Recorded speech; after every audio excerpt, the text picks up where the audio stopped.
Estimados amigos, colegas, con todos los presentes, muy buenas noches.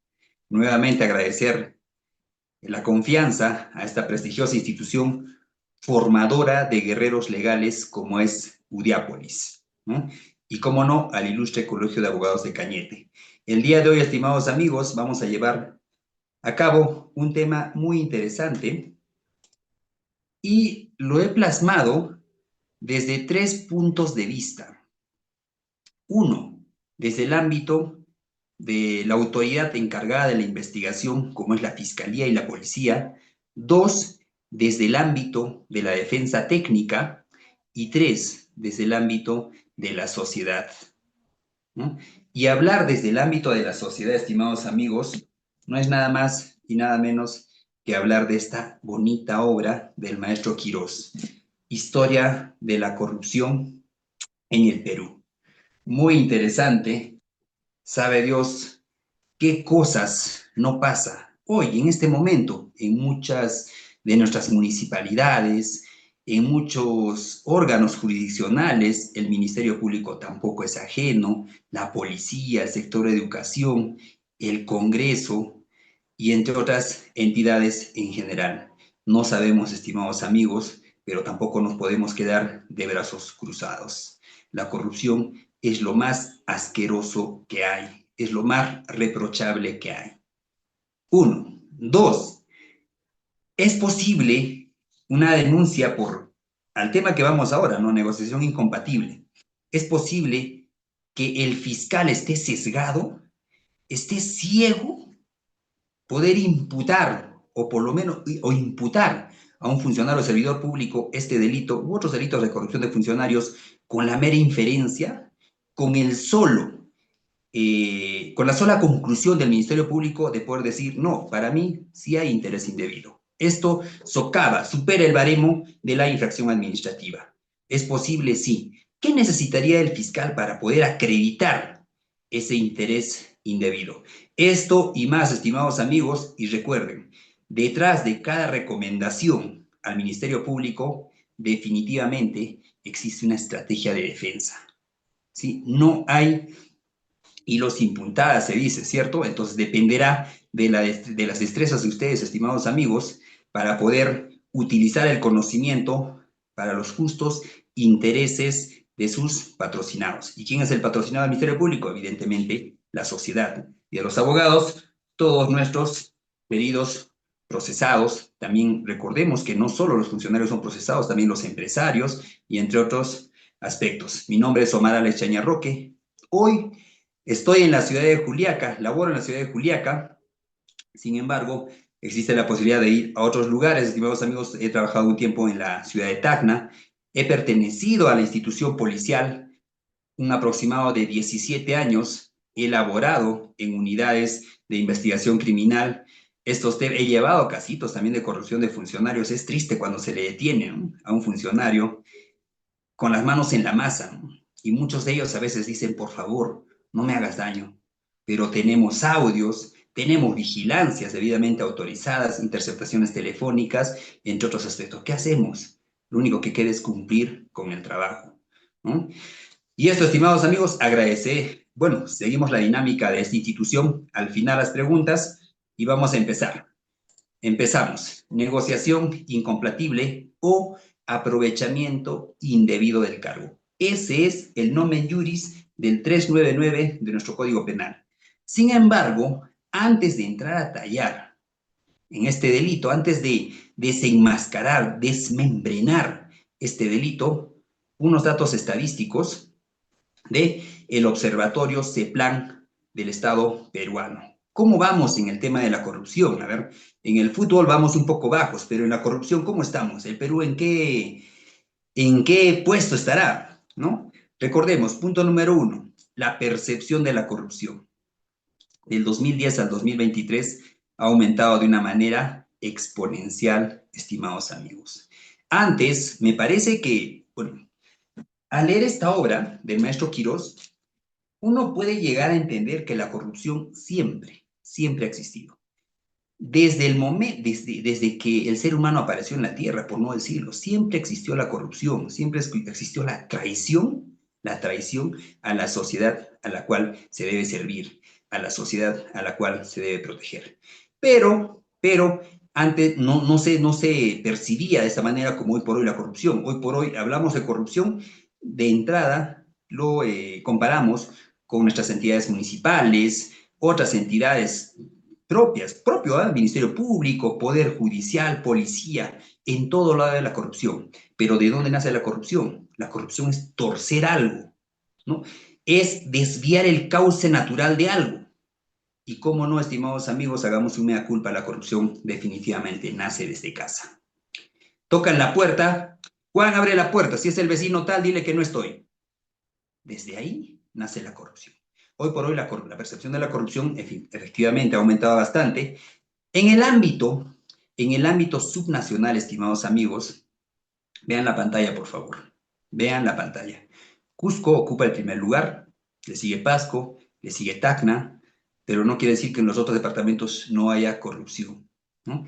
Otro dato bien interesante, el 13% de la población muestra alta tolerancia a la corrupción. ¿Qué quiere decir esto?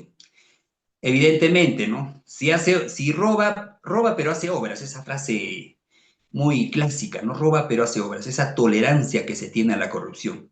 ¿Y por qué uno también es tolerante? ¿No se les hace familiar esto de que ustedes quieren acelerar un trámite en determinada entidad? ¿O han escuchado?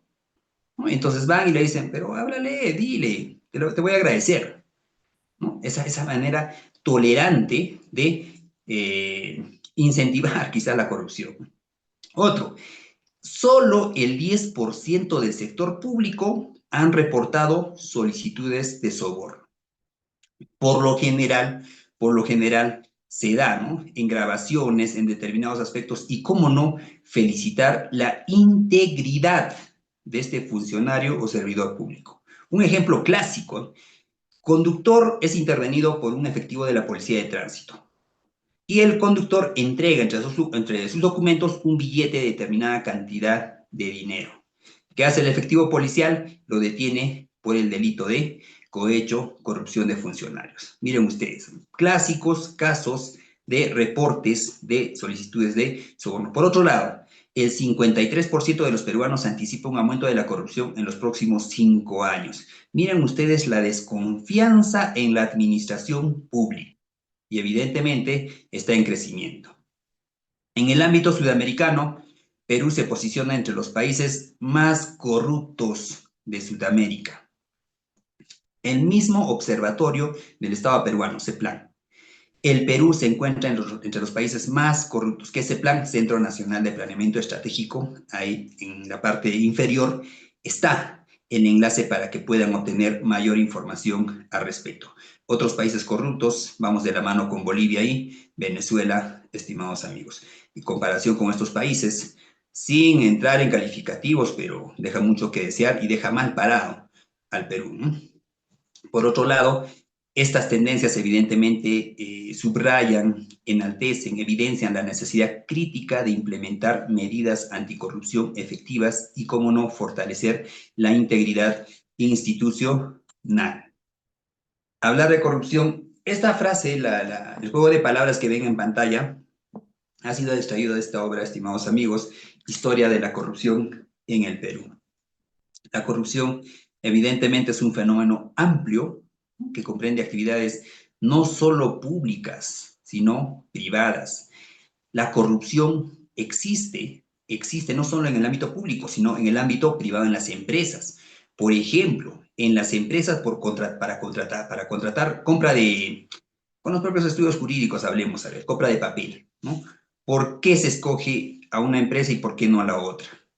¿No? ¿Qué pasa cuando el gerente desconoce y sus trabajadores hacen lo que les venga en gana para aprovecharse del cargo que tienen? Entonces la corrupción no es ajena al ámbito privado. Otro, no se trata tan solo del tosco saqueo de los fondos públicos por parte de unos funcionarios corruptos como usualmente se asume. La corruptela comprende, uno, el ofrecimiento y la recepción de sobornos, malversación, mala asignación de fondos, gastos públicos, interesada aplicación errada de programas y políticas. negociación incompatible o aprovechamiento indebido del cargo. Escándalos financieros y políticos que hoy por hoy están de moda, estimados amigos, el fraude electoral y otras transgresiones administrativas. Y la democracia no puede crecer si la corrupción juega ajedrez. Miren ustedes, no sé si muchos han intentado o contratan con el Estado. El baremo para poder obtener un contrato con el Estado es muy elevado, y no solo por las exigencias que se tiene en las directivas, en los requisitos, sino por un alto grado de corrupción. A veces uno lanza una convocatoria cuando lo único que se hace es cumplir con esa publicación, cuando por detrás ya se sabe quién es la empresa ganadora, ya se sabe quién es el que va a tomar el contrato, entre otros aspectos. Es lamentable, estimados amigos, pero vamos a hablar de todo. Negociación incompatible o aprovechamiento indebido del cargo. En términos sencillos, este delito es cuando el interés personal se disfraza de gestión pública. Es decir, el funcionario deja de servir al Estado para servirse de él. Gravísimo, gravísimo, estimados amigos, pero vamos a ver cuáles son los errores que comete también el Ministerio Público al momento de investigar. Interviene una persona, le someten a una investigación, a veces se da, estimados amigos. ¿Podría darse la flagrancia delictiva en negociación incompatible? Eso también lo vamos a desarrollar al final, ¿no? ¿Cómo y quién advierte el delito? ¿No? ¿Y qué unidad? Es posible, estimados amigos, la flagrancia total. El efectivo policial tiene la facultad y el deber de, cuando evidencia, ¿no?, flagrancia delictiva, tiene el deber de detener a esta persona. 399 de nuestro Código Penal, de nuestro Código Sustantivo, negociación incompatible. Y esto es un copia y pega del delito actual, vigente, ¿no? El funcionario o servidor público que indebidamente, en forma directa o indirecta o por acto simulado, se interesa en provecho propio o de tercero, por cualquier contrato u operación. En realidad este delito no se le ha escapado nada también, estimados amigos, ¿no? Este es el delito chicle, se podría decir, porque ustedes habrán escuchado o habrán tenido quizás experiencia cuando imputan a determinado funcionario o servidor público el delito de colusión, ¿no? Como pretensión alternativa, también imputan el delito chicle, el delito de negociación incompatible. Es posible que no se pueda demostrar la concertación, pero interés indebido sí. Interés indebido definitivamente que sí. En caso de que no se demuestre la colusión, negociación incompatible deberá correr, deberá activarse, ¿no? Otro, por cualquier contrato o operación en que interviene en razón de su cargo. Muy importante, clave, tiene que tener injerencia en el contrato u operación a su cargo dentro de la administración pública. Pena, 4 a 6 años. Esto sin necesidad de irse a una terminación anticipada. Estaríamos hablando de una pena suspendida, calle. Reglas de conducta, una reparación civil, sabemos que es un delito de peligro. Si existe una reparación civil, daño a la imagen institucional, a la confianza que la sociedad tiene, ¿no? Es un daño a la confianza que la sociedad tiene en esta entidad pública.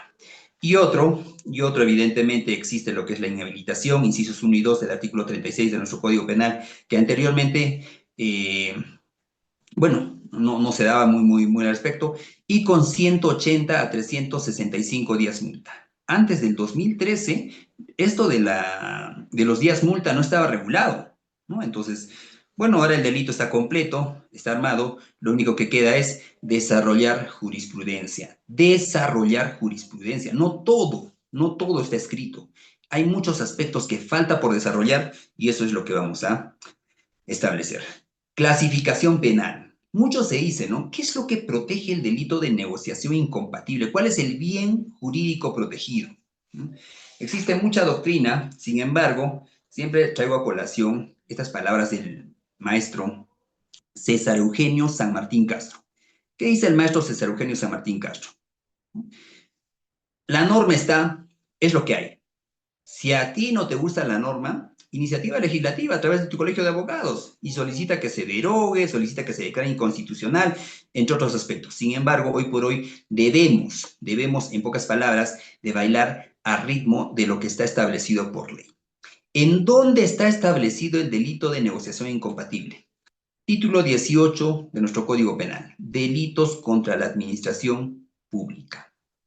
De por sí ya podemos inferir que el delito de negociación incompatible, como bien jurídico, tiene este juego de palabras de administración pública, pero hay que darle sentido a ese término, administración pública como acto. ¿Qué es lo que protegería el delito de negociación incompatible? Evidentemente, la correcta administración pública.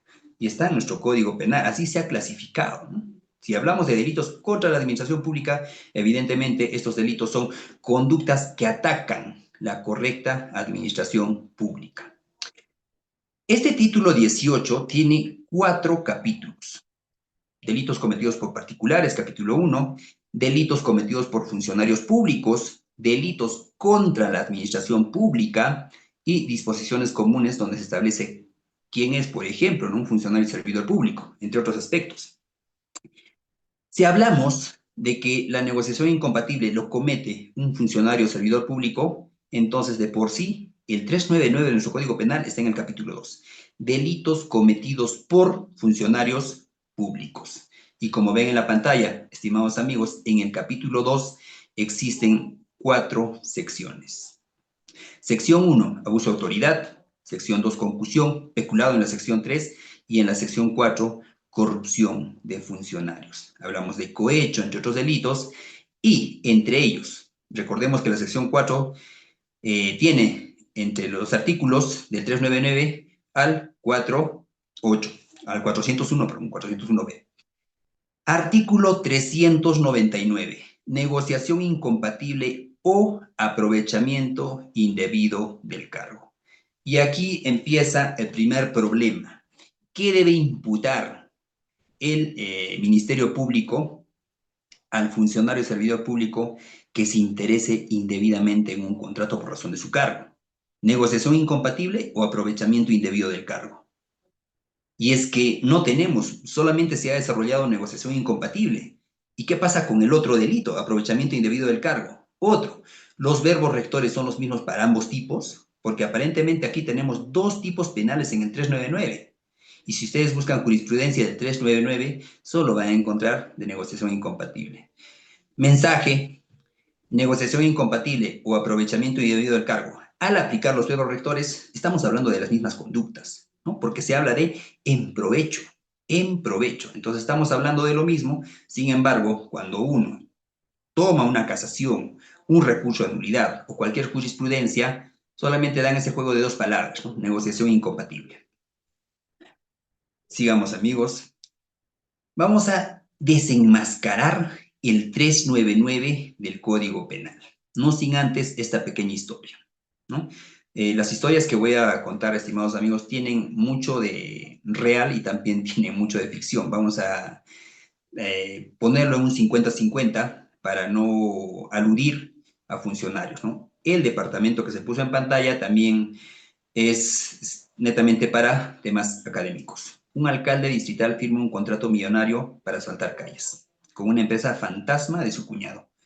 ¿Quién no ha visto cuando han construido un puente por donde no pasa río? No hay ningún río, pero hay un puente, ¿no? Supuestamente se hizo el mantenimiento de determinado parque y a lo mucho le han hecho su limpieza, pero si uno hurga en la documentación pasiva de la entidad municipal, encuentra que hubo inclusive proyectos, desarrollos, se desembolsó una gran cantidad de dinero, pero en la realidad no se ve nada. Las calles nunca se construyeron, pero cómo no, el alcalde, ¿no? En su cuenta en Suiza sí creció. Miren, no creció el desarrollo en el determinado lugar en ese distrito, pero su cuenta sí iba creciendo, ¿no? Error administrativo, no podemos tapar a veces el sol con un dedo, ¿no? No, como mínimo negociación incompatible, como mínimo. Se tendrá que indagar más al respecto. Ese alcalde definitivamente hoy está preso, pero el daño persiste. Niños que caminan sobre barro, ancianos que se resbalan en lluvias, entre otros aspectos, y cómo no, el desarrollo estancado, así como ese barro que no permite caminar. El 399 de nuestro Código Penal establece estos verbos, este juego de palabras. Punto número 1, funcionario o servidor público. No hay más. Funcionario o servidor público. ¿Qué dice el 399? El funcionario o servidor público que indebidamente, miren ustedes, indebidamente, y aquí también tenemos un problema, indebidamente. Y entonces, ¿qué es lo debido? ¿No? Entonces, ¿cuál es el baremo para que se tiene que superar para que supere lo debido de lo indebido? ¿Cuál es esa delgada línea? ¿Dónde lo encontramos? ¿No? ¿Cómo no? En su manual de procedimientos, en su cartilla funcional. ¿Dónde más, estimados amigos? En la jurisprudencia municipal, en la jurisprudencia de la entidad. Dicho de otra manera, en todos los contratos anteriores. Es decir, en este contrato, este funcionario ha puesto especial interés, lo que nunca hizo con los otros contratos. Miren ustedes, en este contrato ha revisado al detalle los requisitos, ¿no?, de los otros postores, lo que nunca ha hecho en otras contrataciones, indebidamente. Entonces, no solo lo indebido está en las cartillas funcionales, no solo lo indebido está en un manual de procedimientos, en las directivas, quizás en la lista de requisitos, no. También está, como lo llaman, en la praxis de la actividad de este funcionario o servidor público. El funcionario o servidor público que indebidamente, en forma directa o indirecta o por acto simulado. Eso también lo vamos a desarrollar, ya la jurisprudencia ha señalado, ¿no?, qué es directo, qué es indirecto y qué es por acto simulado. Acto simulado, por ejemplo, las empresas fantasmas, o quizás él es el dueño de una empresa, este funcionario, sin embargo está a nombre de otra persona, como pasa en muchos lugares del país, que indebidamente se interesa en provecho propio o de tercero, ¿no? En provecho propio o de tercero. Definitivamente aquí engancha ya los dos aparentes tipos penales del 399, sin embargo, llegamos a la conclusión de que es uno solo. En provecho propio o de tercero, por cualquier contrato u operación, cualquier actividad estatal. Aquí no existe discriminación y estamos haciendo una interpretación de manera literal al 399 de nuestro Código Penal, en que interviene por su razón de cargo. Y aquí se habla mucho, ¿no? ¿Qué pasaría si un funcionario, pero de otra entidad, interviene en esta contratación, ya sea de manera directa, indirecta o por acto simulado? Definitivamente no estaríamos hablando del delito de negociación incompatible. Podríamos estar hablando del delito de tráfico de influencias, podríamos hablar de cualquier cohecho por cualquier otro delito, pero evidentemente no de negociación incompatible. Es decir, este delito, con el último juego de palabras, el que interviene por razón de su cargo, pone o zanja, delimita la conducta ilícita del funcionario o servidor público. Sigamos.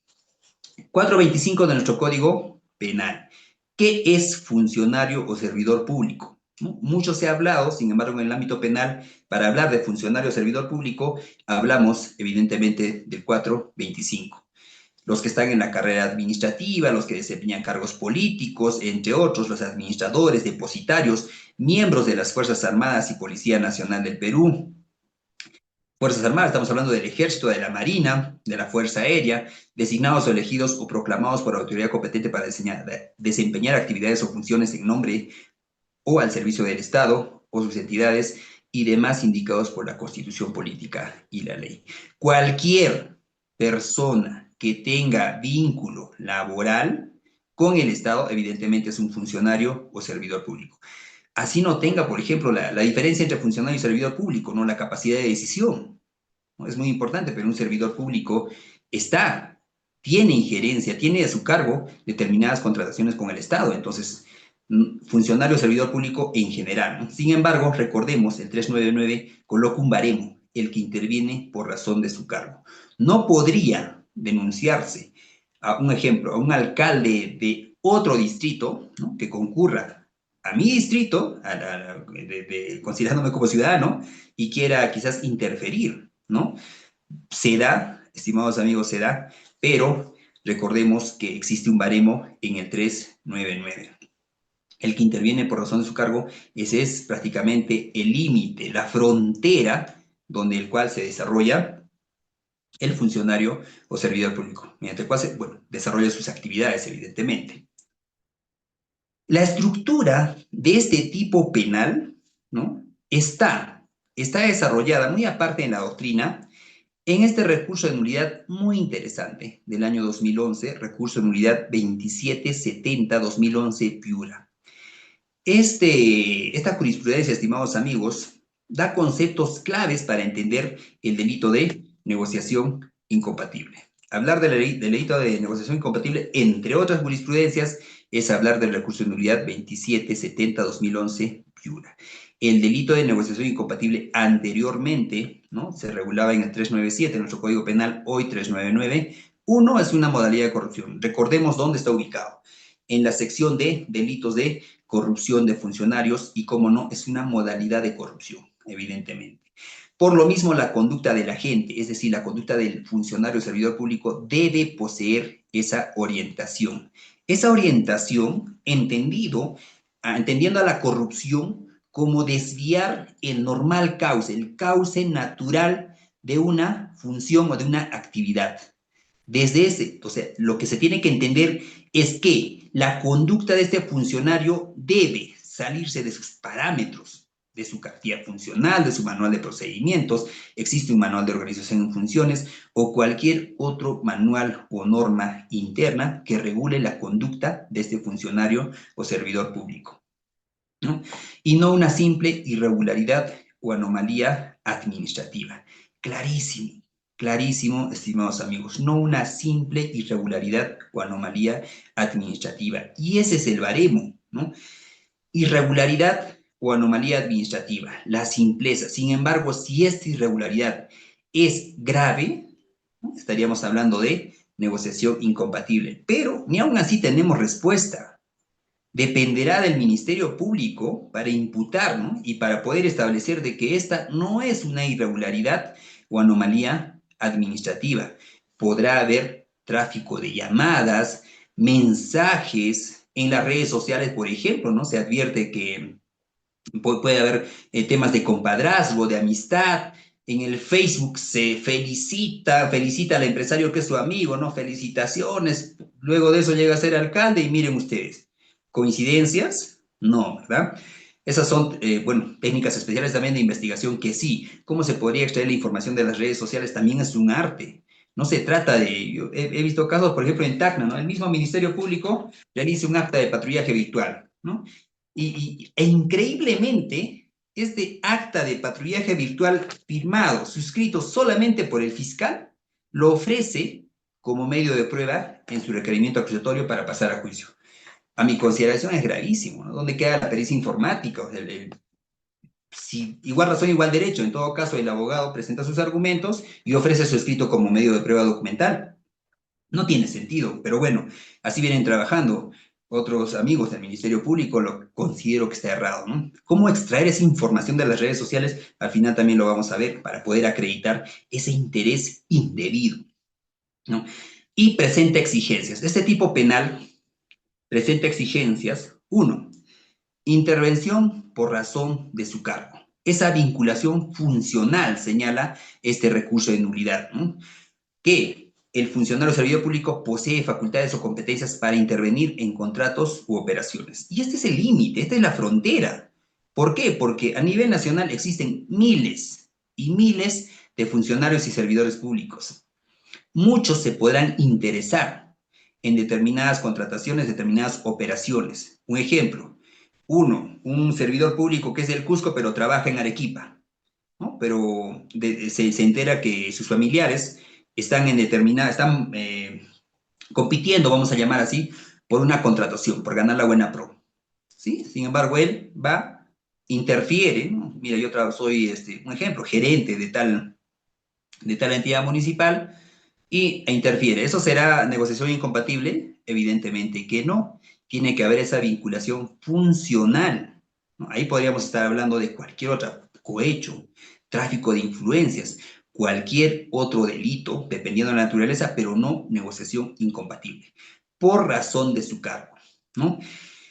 Y aquí supone, el recurso de nulidad establece, intervenir por razón de su cargo, supone dos supuestos, ¿no? Inherente al ámbito de su competencia, o sea, ser parte en el contrato de cooperación, y ese llamado a intervenir por ley, reglamento o mandato legítimo. Me parece que esta frontera está clarísima en el 399 de nuestro Código Penal. Señala otros requisitos, ¿no? Indebidamente interesarse, directa o indirectamente o por acto simulado, en provecho propio o de tercero. Miren ustedes, desarrolla el interés indebido, pero más adelante vamos a desarrollar qué es realmente interés indebido, ¿no? ¿Será interés indebido para el Ministerio Público? Quizás para la defensa no. ¿Será interés indebido quizás para el juez de juicio, pero para la defensa no? ¿Dónde nosotros podemos encontrar ese baremo del interés indebido? Estimados amigos, para encontrar la interpretación de los términos, tenemos que recurrir a la RAE. No podemos darle otro sentido, contrario quizás a lo que la Real Academia Española ha señalado, ¿no? No podría decirse que determinado, por ejemplo, ¿no? El color negro, darle otra interpretación, o para que el juez 1 más 1 sea 3, pero para el abogado defensor sea 2, para el fiscal sea 2.5. No tener en cuenta la interpretación o la definición que da la RAE a estos términos, definitivamente se estaría cometiendo decisiones irracionales, por no decirlo de otra manera, ¿no? Es volcar sobre el negocio de que se trate una pretensión, miren ustedes este juego de palabras bien interesantes, de parte no administrativa. Un momento, por favor, vamos a ver acá. Aquí está, ya. De parte, es decir, querer que ese negocio asuma una determinada configuración en interés particular del sujeto o hacer mediar en él. Los clásicos de sentencias condenatorias en negociación incompatible es cuando alguien, uno que forma parte del comité de selección, que forma parte de para poder llegar a concluir o establecer un contrato con el Estado, entre comillas, echa a la otra parte, ¿no? Efectivamente, no, yo he cumplido, he indicado que este señor no cumplía con los requisitos, sin embargo, este servidor o funcionario público ha insistido en que se le dé la buena pro, ¿no?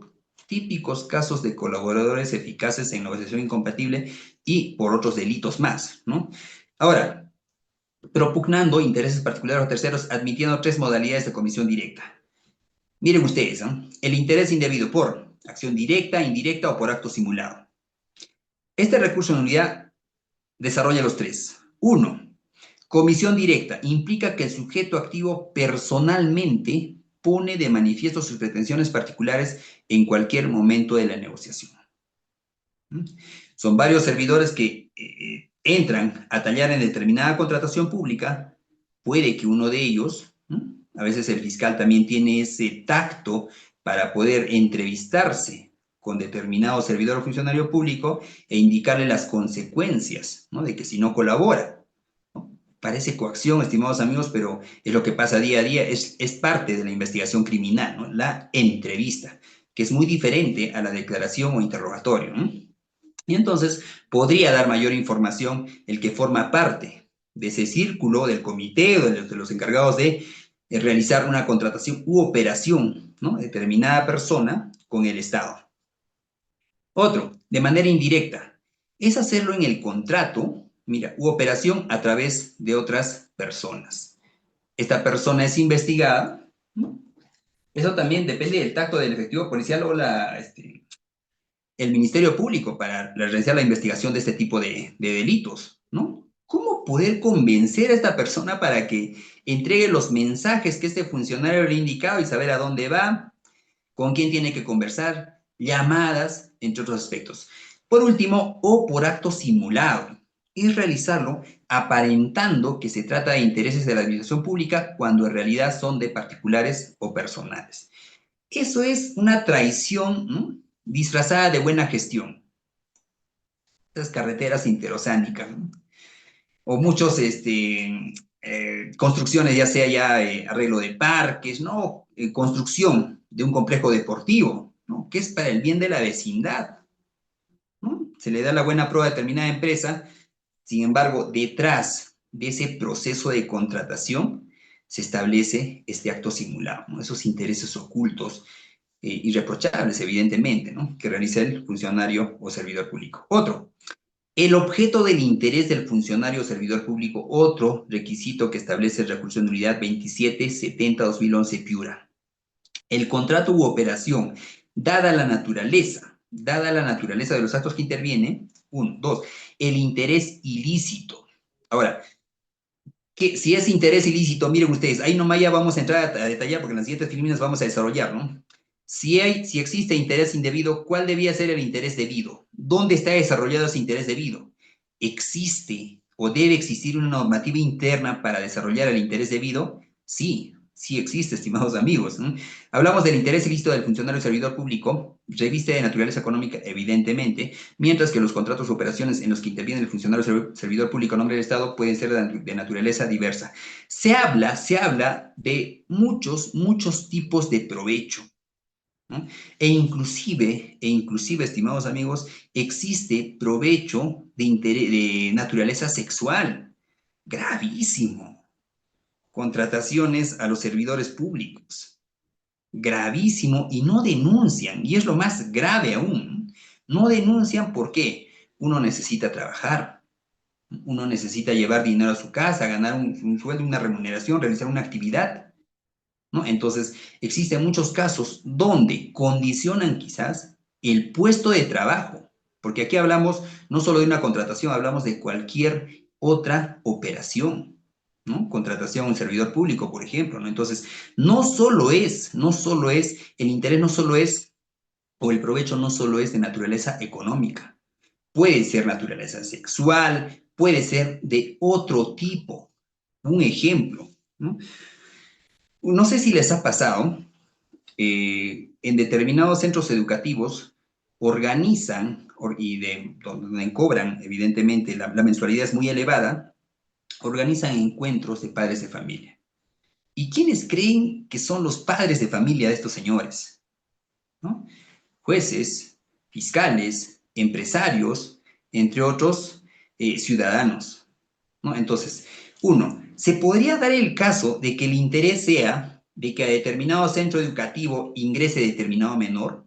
Miren ustedes ese tipo de contraprestación, ¿no?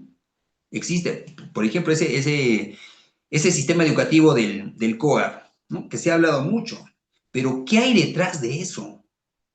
¿No? ¿Existe ese tipo de provecho? Sí, sí. Ingresa mi hijo a esa entidad y evidentemente yo no sé qué hago, pero te voy a favorecer con determinada contratación o determinado contrato a determinada persona, ¿no? Entonces podemos especular muchos tipos de provecho. El problema, el gran problema es cómo probar, cómo demostrarlo, ¿no? ¿Cómo demostrarlo? ¿Es posible? Sí. Y es que hay que tener tacto también, no solo para defender, sino para investigar. Hay que tener tacto para poder evidenciar, sacar a la luz este tipo de conductas. Otro, requiere el dolo directo. E inclusive existe una casación donde aducían que podría darse el dolo eventual en este tipo penal, ¿no? En el 399, negociación incompatible. Esto hace años, hace más de una década ha sido zanjada ya. El delito de negociación incompatible es un delito de naturaleza dolosa en la vertiente del dolo directo. Recordemos que hay tres tipos de dolo. Dolo directo, dolo de consecuencias necesarias y el dolo eventual, ¿no? Este es un tipo eminentemente doloso. Ahora, el dolo se prueba, el dolo se infiere. ¿Cómo hago para acreditar el dolo? ¿No? Y si sabemos que el dolo está en la vertiente de la tipicidad subjetiva, ¿no? Dentro, una acción típica, dentro de la tipicidad objetiva y tipicidad subjetiva. Dentro de la tipicidad subjetiva está lo que es el del dolo propiamente dicho. O sea, es algo interno. ¿Cómo pruebo el dolo? ¿No? El dolo se prueba, se infiere, ¿no? Entonces, el dolo se prueba y se infiere, estimados amigos. No hay de otra, no podemos desligarnos, ¿no? No podemos desligarnos. ¿Por qué? Porque para poder llegar a una inferencia tenemos que tener unos indicios que se condicen con las reglas de la lógica, la ciencia y las máximas de la experiencia. Muy importante esto. ¿Y cómo se acredita el dolo? Al inicio hablábamos, ¿no? Copia de todas las contrataciones anteriores para ver la conducta de este funcionario o servidor público en esta contratación. ¿Esta conducta es la que ha tenido en otras contrataciones, en otros actos? ¿No? ¿Es la misma o ha variado en algo? Miren ustedes, es muy importante esto, ¿no? Por eso es que se exige que el funcionario o servidor público realice, desarrolle su función a cabalidad, con ética, con profesionalismo y con integridad, ¿no? Entonces, si uno advierte 5 contrataciones, todos la misma conducta, ¿no? La misma conducta, sin embargo, en esta última ha evidenciado demasiado interés, ¿no? E inclusive existen declaraciones donde el señor se reunía con los demás funcionarios servidores públicos a cargo de la contratación, entre otros aspectos. Están las cámaras, ¿no? Nunca se va a ir a esa oficina, pero por este contrato, todos los días ingresa a esa oficina donde no trabaja el señor, donde no debe trabajar. Muy importante esto, ¿no? Otro, donde el sujeto activo despliega actos de astucia o engaño a la administración pública. Actos de astucia o engaño a la administración pública. El delito de negociación incompatible desde ya no tiene como requisito el perjuicio. Esto es clave, por eso es que es un delito chicle quizás, ¿no? Colusión, pretensión, tipo penal principal, pero como tipo penal alternativo, negociación incompatible, por si acaso, por si acaso. Ahora, el interés indebido, ¿no? La Real Academia Española define al interés como un provecho, como una utilidad o ganancia. Por otro lado, en el ámbito que estamos desarrollando hoy es la inclinación del ánimo hacia un objeto. Muchos doctrinarios han señalado de que todo funcionario y servidor público tiene interés, ¿no? Tiene interés en que determinado proceso de contratación se lleve a cabo o se concluya. Tiene interés en servir a su sociedad, evidentemente. Entonces, tiene interés en desarrollar su trabajo, desarrollar determinado objetivo, sí. Y es que lo que está penado es el interés, no, el interés ilícito, ¿no? Entonces, se entiende que el interés que tiene el funcionario o servidor público debe ser lícito. Sin embargo, lo que se sanciona, lo que se penaliza, es lo ilícito, que en este tipo penal se desarrolla con el verbo indebido. ¿Y qué es indebido? Es sencillamente lo no debido, lo injusto o lo impropio, ¿no? Entonces, en cualquiera de estos 3 términos se podría desenvolver la investigación propiamente dicha, ¿no? En lo impropio, 5 contrataciones, misma conducta, y en el último proceso de contratación, diferente conducta. El interés indebido no es un error, ¿no? Recordemos, delito doloso no es un error. ¿No? A ver, sigamos amigos. En este cuadrito se desarrolla de mejor manera la diferencia entre interés lícito o interés debido y lo que es interés indebido o interés ilícito. Punto número 1. El interés lícito está autorizado por ley. Evidentemente, todos cumplen una función, ¿no?, para la cual ha sido contratado, ¿no?, autorizado por ley. Sin embargo, en el interés indebido existe una prohibición normativa clave. ¿No? Por otro lado, el interés lícito es transparente. Hace poco un comentario, ¿no? La transparencia en la función pública. Sin embargo, el interés indebido, por su propia naturaleza, es oculto o simulado. El interés lícito no tiene conflicto. Sin embargo, el interés indebido afecta a la imparcialidad, la lealtad que tiene el funcionario o servidor público para con el Estado. Con este cuadro me parece que ya está desarrollado a nivel de la RAE, a nivel de definiciones, qué es interés debido y qué es interés indebido, ¿no? Debido, indebido, lícito o ilícito. Sin embargo, ¿qué dice la jurisprudencia? La jurisprudencia da mayor cantidad, mayor juego de palabras para poder desarrollar si esta conducta tiene naturaleza indebida o naturaleza debida. Por lo menos supera el baremo, ¿no?, de lo que es la última ratio, que es el derecho penal, ¿no? Supera el baremo el baremo de la infracción administrativa. Recordemos que el recurso de nulidad 2770-2011 Piura establece, ¿no?, que la infracción administrativa tiene que ser simple, ¿no? Entonces, pero a nivel de infracción administrativa existen también baremos, ¿no? O sea, esa infracción administrativa simple, ¿no? Es que infracción leve, o sea, podría encajar solamente en negligencia en el cumplimiento de la función, ¿no? O tiene que haber algo más. Entonces, dependerá también del caso, estimados amigos. La negociación incompatible, al hablar de interés indebido, ya nuestra Corte Suprema, a través de la Casación 18-2017 Junín, lo ha desarrollado, ¿no? ¿Qué es el interés debido? Es todo acto dirigido a anteponer el interés propio de un tercero a lo que se patrocina en nombre del Estado en un contrato o negocio, promoviendo así un beneficio irregular para sí mismo o para un tercero. Beneficio irregular. El tipo penal no habla de beneficio de naturaleza económica, puede ser cualquier tipo de beneficio, ¿no? Cualquier tipo de beneficio. Un ejemplo, a ver. Bueno, ya ese caso, por ejemplo, del beneficio de naturaleza sexual, ¿no? Clásicos, y ha sido bueno, esos delitos de, ese caso de los cuellos blancos, por no decirlo de otra manera, ¿no? Como hablaban los mismos jueces, ¿no? El mismo juez, por no quisiéramos generalizar, ¿no? Citando a determinada fémina en un hotel. Pasará solo en Lima, pasa a nivel nacional, pasa en distritos que están en lo más profundo del Estado peruano, ¿no? Pasa en la frontera con Bolivia, pasa en la selva peruana, pasa en muchos, muchos lugares, estimados amigos, ¿no? Promoviendo así un beneficio regular para sí mismo o para un tercero. En consecuencia, cuando un funcionario o servidor público, por razón de su cargo, ¿no?, el límite, la frontera, participa en una contratación o negocio a nombre del Estado, tiene la obligación de desempeñarse en dicho procedimiento en forma diligente e imparcial, ¿no? La negligencia será suficiente para acreditar el interés indebido.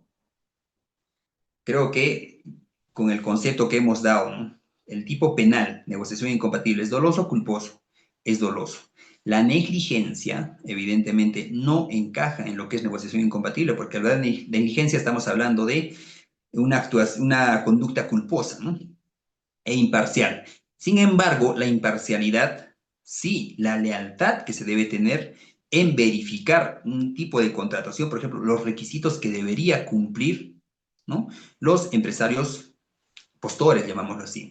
Si lo que busca el agente activo con su intervención irregular es beneficiarse a sí mismo o a un tercero, defrauda la confianza que se le ha conferido.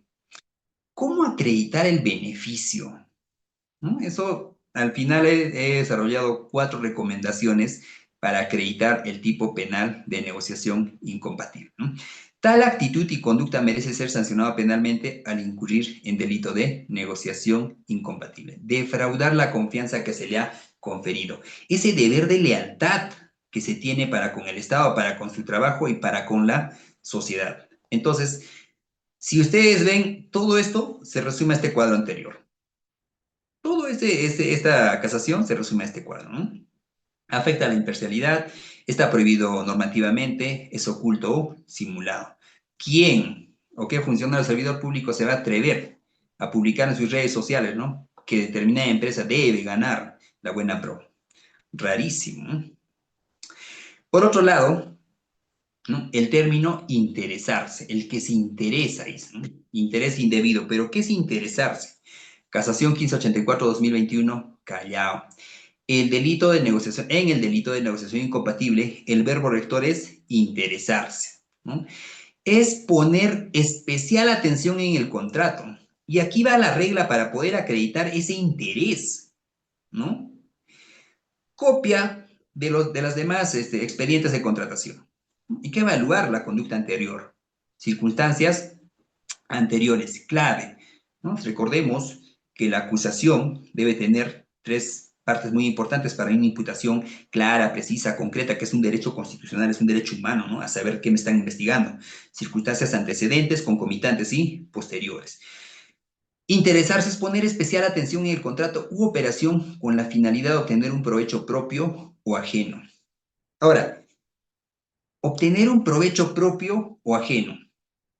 Ya, ¿cómo acredito el provecho propio o ajeno? Cruce de llamadas, por ejemplo, es una de ellas, ¿no? Nunca sabe llamar a los empresarios, sin embargo, al levantamiento de certificado de comunicaciones se evidencia de que de este número, ¿no? Ha llamado reiteradas veces a este otro número que es de la empresa, la cual está postulando para la contratación, ¿no? Ahora, otro aspecto.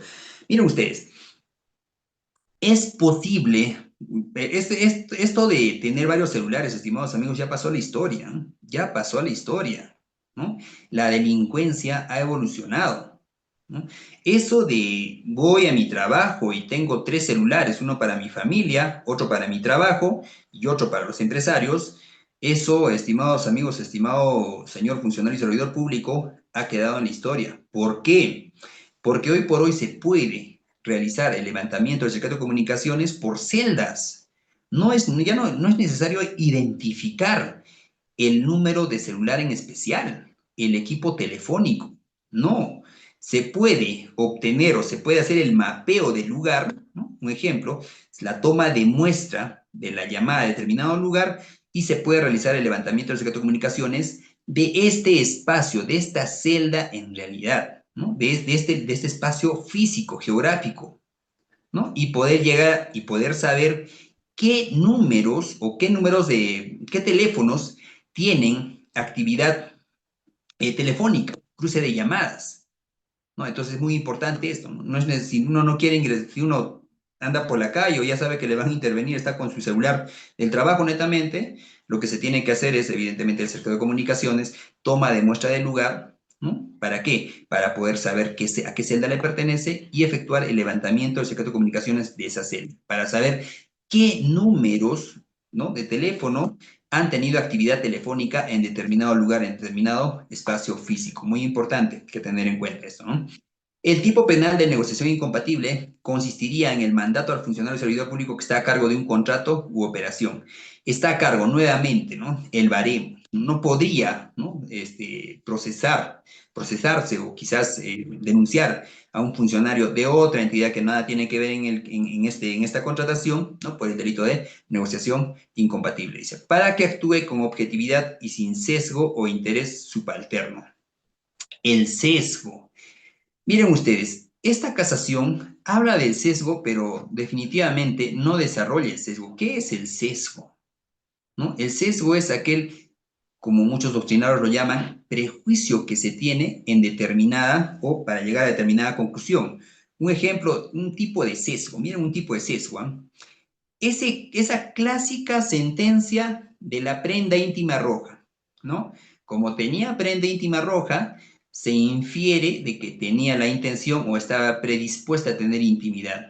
Eso es gravísimo, ¿no? Y es que el sesgo, estimados amigos, forma parte de nuestra cultura, forma parte de nuestra capacitación, de nuestra formación, forma parte de dónde somos, ¿no? De dónde somos forma parte de esto, del sesgo, ¿no? Por otro lado, estimados amigos, se tiene que, la corrupción, por ejemplo, hablemos de corrupción, a ver, el, eh, el ciudadano, el ciudadano puneño, el ciudadano limeño, el ciudadano norteño, tienen diferente percepción de lo que es la corrupción, ¿no? Tienen diferente percepción. ¿Por qué? Quizás una persona, por ejemplo, del ámbito rural, no lo va a tomar en cuenta, no se va quizás sorprender, a diferencia de un profesional, de un abogado, de un ingeniero, de un médico, ¿no? Entonces, desde ahí se parte el sesgo, ¿no? La forma como toma determinada institución una persona. Es muy importante eso. Y el interés subalterno, a fin de cumplir eficaz y eficientemente el contrato u operación encargada. Nuevamente,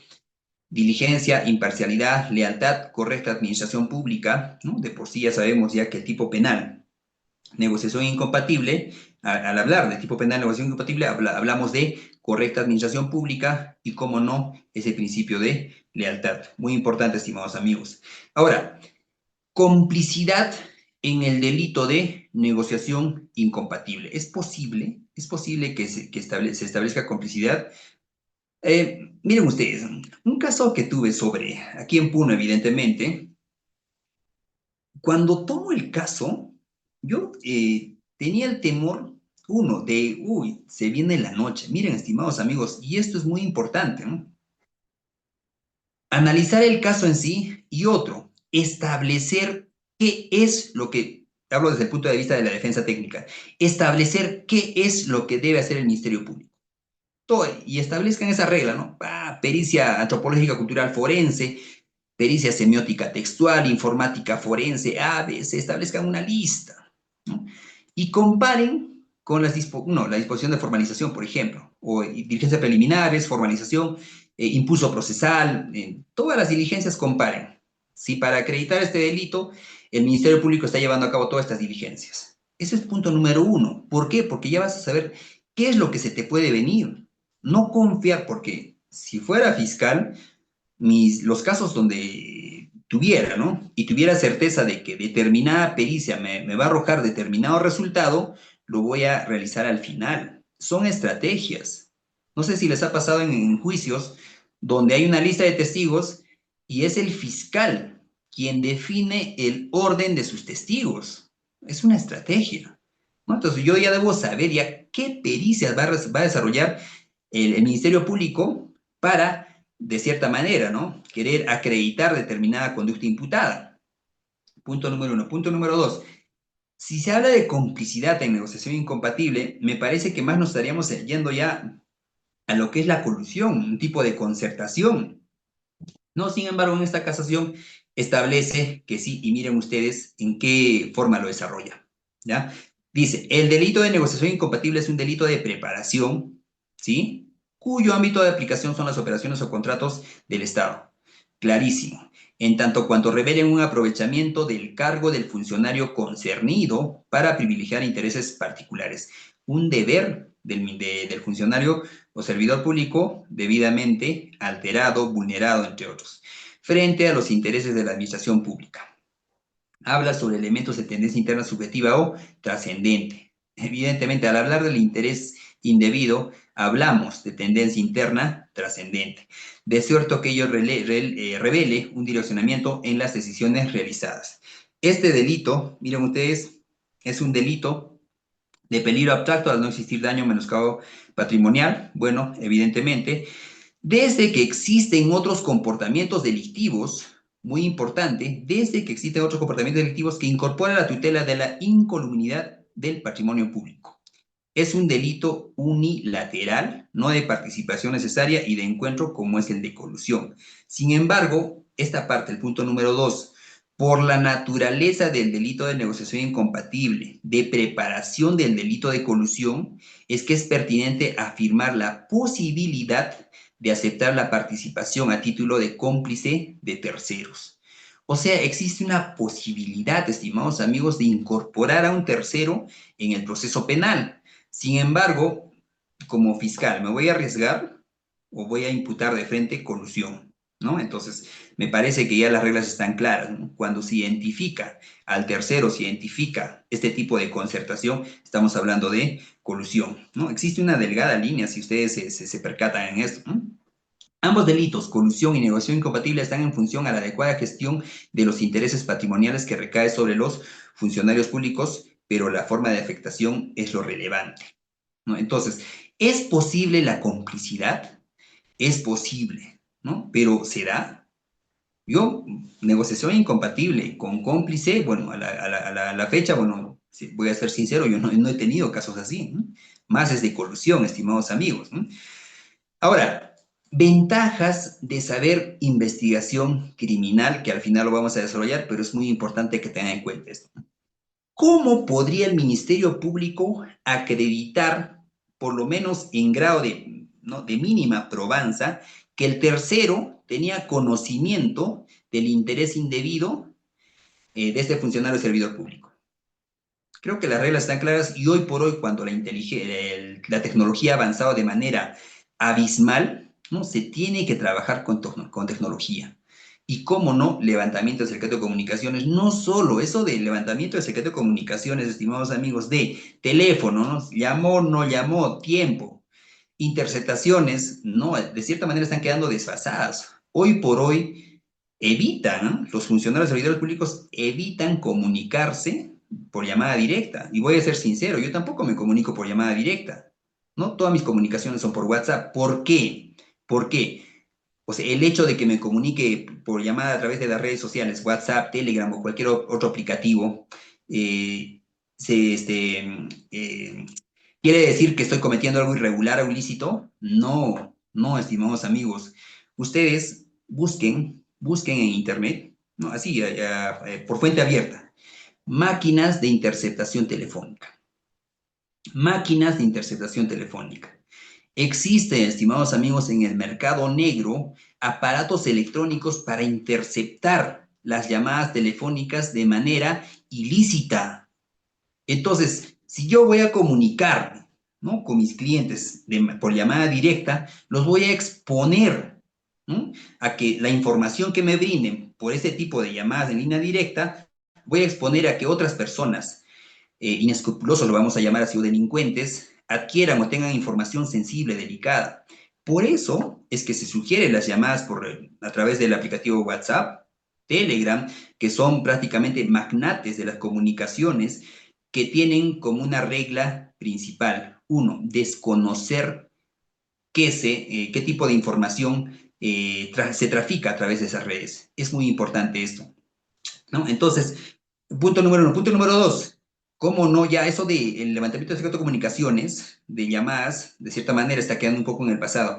Hoy por hoy se debe realizar el levantamiento del secreto de comunicaciones a través de las IP que utiliza en los equipos informáticos, ya sea la laptop que utiliza el funcionario servidor público, el equipo celular que utiliza el funcionario servidor público. Es posible que se pueda identificar la llamada, ¿no?, el lugar de la llamada, si esta llamada ha sido desarrollada a través de WhatsApp. Sí, es posible. Y es que el ámbito digital es el ámbito donde más huellas se deja. Esto es algo increíble, pero cierto, estimados amigos. El solo hecho de hacer un clic, ¿no?, deja una huella digital. ¿Se puede llegar a esa huella? Sí, es posible. Es posible llegar a esa huella, dependerá de la destreza del funcionario encargado de este tipo de casos y en general, ¿no? Nada más y nada menos que del Ministerio Público y de la Policía Nacional del Perú. Estimados amigos, vamos a hablar sobre cómo debe desarrollarse la investigación criminal en el delito de negociación incompatible, ¿no? Y aquí unas reglas, estimados amigos, y por favor, esta información dependerá de en qué lado se encuentre, ¿no? Ya sea en el lado del Ministerio Público, Policía Nacional, como binomio de lucha contra la delincuencia, en el lado del abogado defensor que asesora, ¿no?, o que defiende los intereses de su patrocinado, de la parte procesada, en el lado del abogado defensor que defiende ya sea al empresario, a la persona jurídica, entre otros aspectos. Punto número uno, y regla número uno, es trazabilidad documental del vínculo, ¿no? Demostrar la conexión entre el funcionario, el contrato de operación y el beneficio, ¿no? Para esto, se tendrá que sacar copia certificada de todos los manuales, directivas, quizás existan cartillas funcionales, entre otros documentos que regulen la función de los funcionarios y servidores públicos a cargo de determinada contratación. Punto número uno, esos documentales, claves, estimados amigos. Exigir, por otro lado, declaraciones juradas de interés. Hace poco señalaban, ¿no?, declaraciones juradas de intereses. Sí, exigir las declaraciones juradas de intereses es clave. ¿Cuánto han declarado este año? ¿No? ¿Están declarando año a año? Para empezar, ¿no? ¿Están declarando estos funcionarios o servidores públicos? ¿No? ¿Se obtiene esa información? Ahora, como funcionario o servidor público, ¿debo preocuparme por declarar? Sí, tienes que preocuparte. Declara año a año tus ingresos, estimado amigo, ¿no? Te compraste una casa este año, decláralo. Porque tú puedes estar seguro de no cometer el delito, pero jamás vas a estar seguro de que no te denuncien, de que no te procesen, ¿no? Muy importante esto.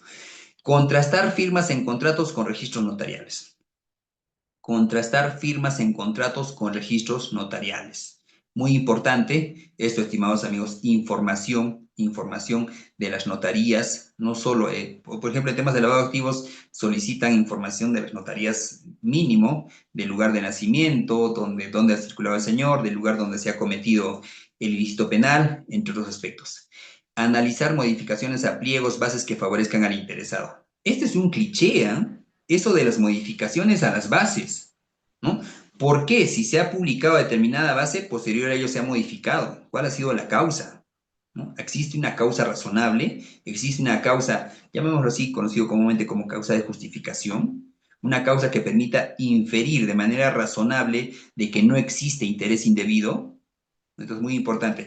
Recordemos que la motivación no solo es, ¿no? La debida motivación no solo es una regla, no solo es un derecho que deben de cumplir nuestros amigos los jueces, o el Ministerio Público en sus disposiciones o requerimientos, o la policía en sus informes policiales. No, la debida motivación es un derecho que se debe materializar a través de todos los funcionarios o servidores públicos, ¿no? Es decir, si existe una modificación a la base, es de manera innegable que esta modificación debe estar debidamente motivada. Todo acto administrativo debe estar debidamente motivado bajo sanción de nulidad, ley 27.444, ¿no? Ley de procedimiento administrativo general. Muy importante, trazabilidad documental del vínculo. Hasta aquí ya hemos establecido el parámetro, ya hemos establecido la frontera, ¿eh? Ya hemos establecido de que estos funcionarios y servidores públicos están encargados de determinada contratación u operación para con el Estado. Punto número 1. Punto número 2, vigilancia especializada. Clave, estimados amigos, captar evidencias de coordinación ilícita.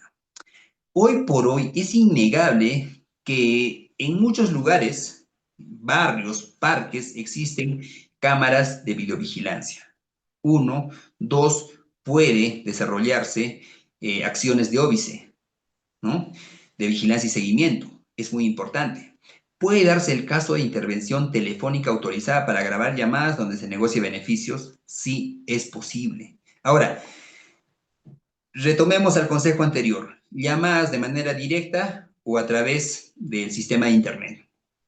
Punto número 1. Punto número 2. Es posible que en pleno siglo XXI se utilice o uno se pueda agenciar de los servicios de un hacker ético. ¿Se imaginan ustedes, miren ustedes, se imaginan que se pueda acceder o tener determinado acceso al equipo celular de determinado funcionario o servidor público? Saber dónde se moviliza, con quiénes conversa, por WhatsApp, Telegram o cualquier otro aplicativo, llamadas por Facebook, entre otros. Saber las vistas fotográficas, ingresar a su cámara. En temas de crimen organizado, hablábamos del uso del hacker ético, ¿no? Acceder al equipo celular de alguien que forme parte de una organización criminal, considérenlo un gol de media cancha. ¿Es posible realizar esto? Sí es posible, ¿no? ¿Es difícil? Amigos, no es difícil. Y regla, ¿a ustedes no les pasa de que por el WhatsApp se comparten archivos, documentos en realidad? Documentos del Microsoft Word, Excel, PDF, entre otros aspectos. Y uno por la confianza de mi contraparte, de la otra parte, descargo el archivo y lo ejecuto y lo abro en mi equipo celular. ¿Se han dado cuenta, o por lo menos se han imaginado, de que es posible de que en ese archivo de documento esté ingresando código malicioso para que se pueda acceder a mi equipo celular? Por eso es muy delicado, estimados amigos, abrir los archivos, documentos en sí, en el equipo celular de otras de contactos sospechosos, ¿no? Hay que tener mucho, mucho cuidado, ¿no? Por ejemplo, el clásico, ¿ah? A ver, en temas de, te hacen un tema de ingeniería social, un seguimiento de ingeniería social, ¿no? Verifican tus gustos y te envían un archivo, dándote una propuesta de trabajo por X motivos y tú abres el archivo. Lo vas a ver el archivo, vas a ver el contenido, pero es posible de que dentro de ese archivo ingrese código malicioso para poder apoderarse de tu equipo celular. Muy importante esto, estimados amigos. Entonces, la interceptación telefónica no solo debe limitarse al cruce de llamadas, no solo debe limitarse a la ubicación por celdas. también ya debemos dar un paso más acorde a la tecnología actual, ¿no? Un paso más para poder ingresar al equipo celular. Existen muchas críticas al respecto, ¿no? O sea, vas a ingresar a mi equipo celular, vas a ver mis cuentas, vas a ver mis claves, sí. Dependerá, en todo caso, de la ética del funcionario, en este caso Ministerio Público o Policía, que tenga acceso a este tipo de información. Pero es posible, estimados amigos, es posible, ¿no? ¿Ustedes sabían que han hackeado los sistemas de la Microsoft? WhatsApp, ¿cuántas veces no se ha caído? Facebook, que son magnates de la tecnología a nivel mundial, ¿cuántas veces no se ha caído?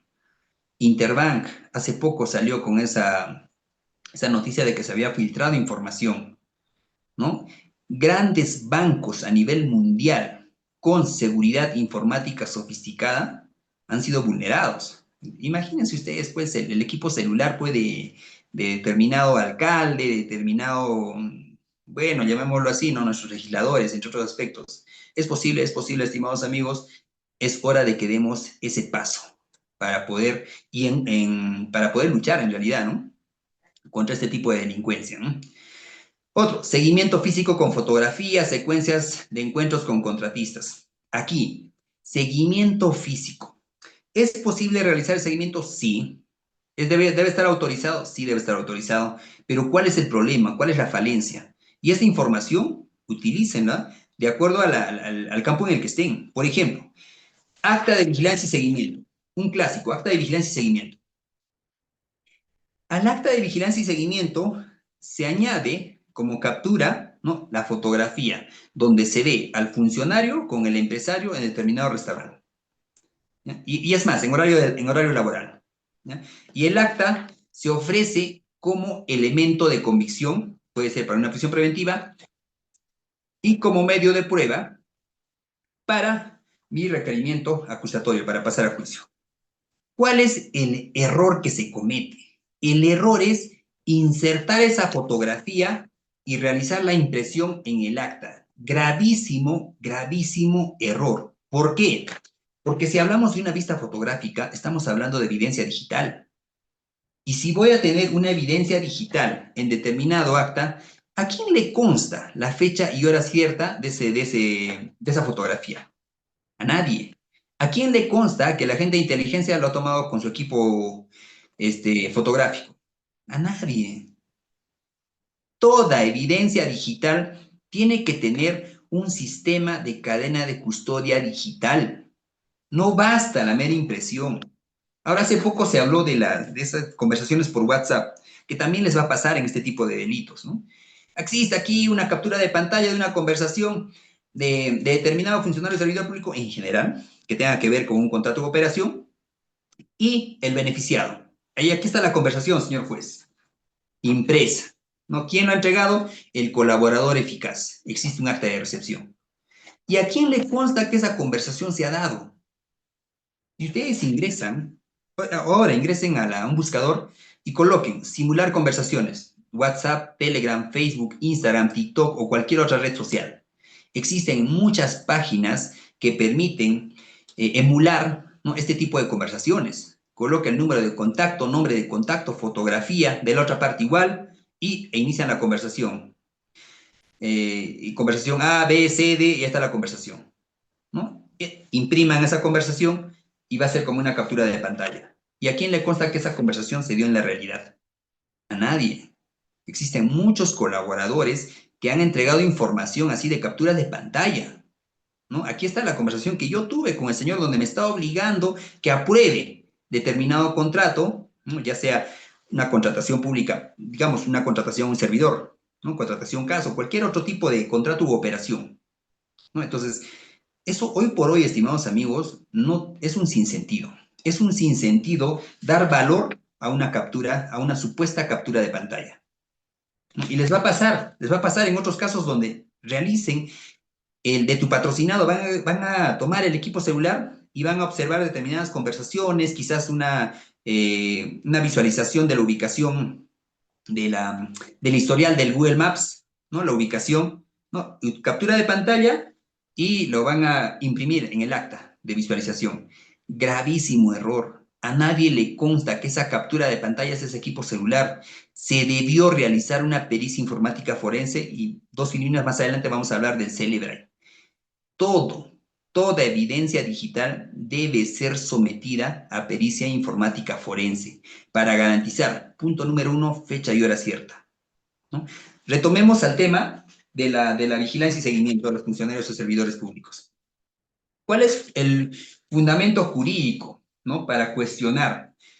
Existe un manual de evidencia digital. Ustedes coloquen manual de evidencia digital, ¿no? Manual de evidencia digital. Es más, voy a tomar nota aquí, voy a compartirles un informe. Antes me voy a olvidar, si no, porque es bueno tomar notas, ¿no?, sobre el pronunciamiento del pool de peritos del Ministerio Público, ¿no? ¿Y qué dice el pool de peritos del Ministerio Público en el ámbito de la informática forense? Cuando el Ministerio Público entregó a los peritos informáticos forenses que realizan una pericia informática forense sobre un video descargado de una red social. ¿Qué dijeron los peritos del Ministerio Público? Señor fiscal, no es posible. Necesitamos el equipo fuente para poder establecer si ese archivo de video ha sido o no editado. Los videos, fotografías de las redes sociales, al no tener equipo fuente, no es posible desarrollar una pericia informática forense que evidencie que este archivo ha sido alterado o no. Imposible prácticamente. Y tiene lógica. Tiene lógica. ¿Por qué?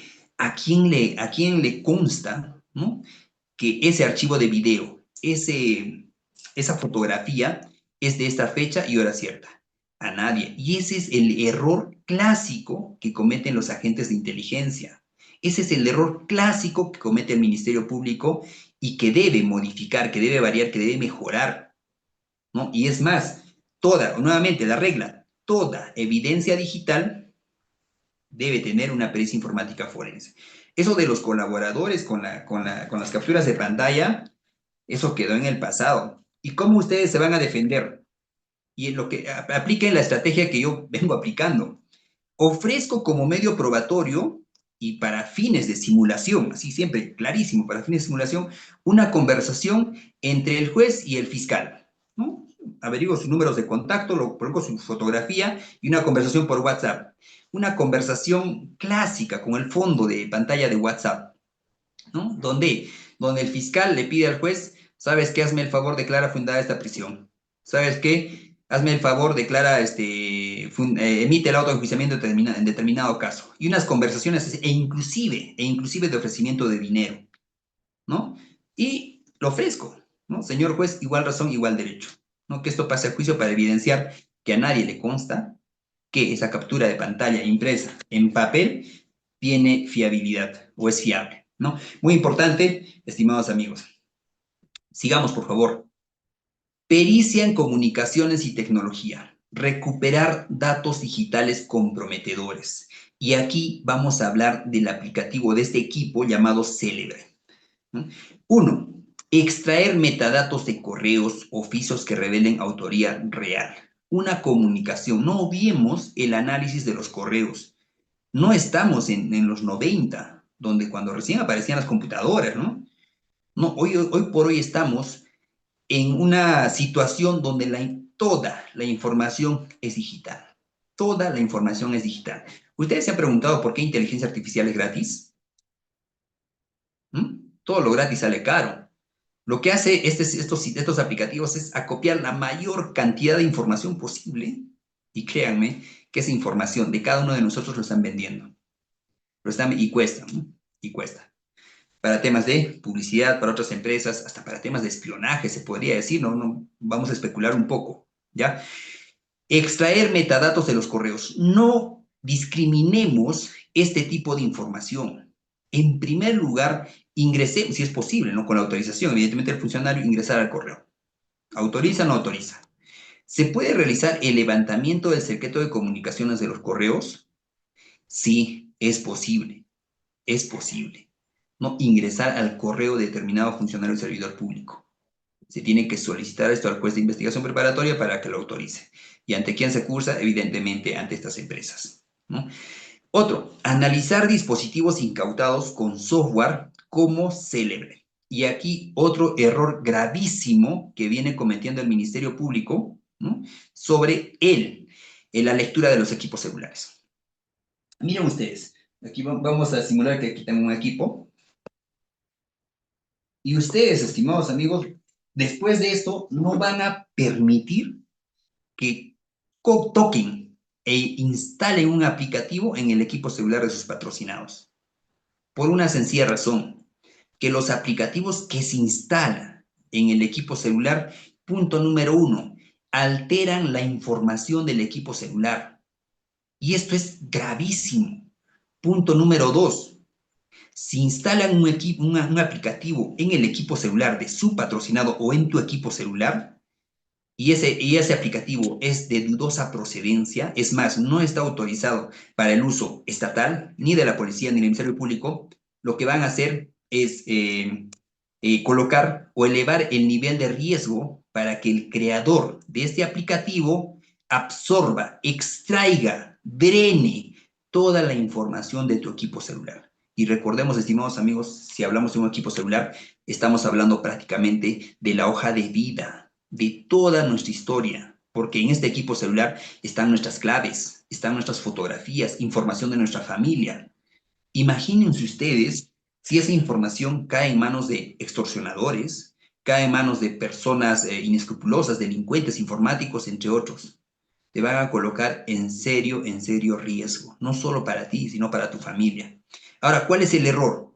El error es que cuando la policía y el Ministerio Público realiza la lectura del equipo celular, instala un aplicativo, el PDF, y hay otro tipo de aplicativos para extraer los contactos, ¿no? Y los mensajes del equipo celular.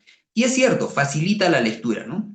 Se extrae la información, ¿no? En PDF, lo imprimen y lo firman los abogados, a la antigua, ¿no? Lo firman los abogados, ese es trabajar a la antigua, ¿no?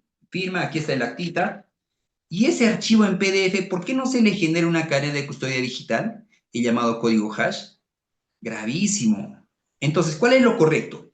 Lo correcto es que el equipo celular sea sometido al análisis de este dispositivo llamado Cellebrite que tiene la policía.